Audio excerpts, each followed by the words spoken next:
अरे हयात, तुमसे कुछ कहना चाह रहा था। आज तुमसे मिलकर मुझे कितनी खुशी हुई बयान नहीं कर सकता। जी बिल्कुल, मुझे भी खुशी हुई। चाला, मुझे सारे पुराने कैटलॉग्स देखने हैं। जितनी जल्दी हो सके मेरे टेबल पे ले आओ। जी सर, तैयार हैं। तुम्हारे बालों में कुछ लगा हुआ था। Thank you. मुझे मुराद सर से कुछ जरूरी डिस्कस करना है, बाद में मिलते हैं। बहुत अच्छा किया चैंक, तुम्हारा शिकार तुम्हारे सामने है। बस इसे तुम्हें मुराद से दूर करना होगा। इसने मेरी जिंदगी हराम कर दी है। बेफिक्र हो जाओ तुम। मुराद सर, क्या हम थोड़ी देर बात कर सकते हैं? जी कहिए।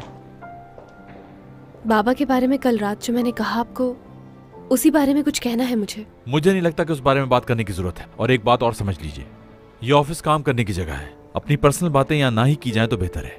आइंदा मुझे समझाना ना पड़े।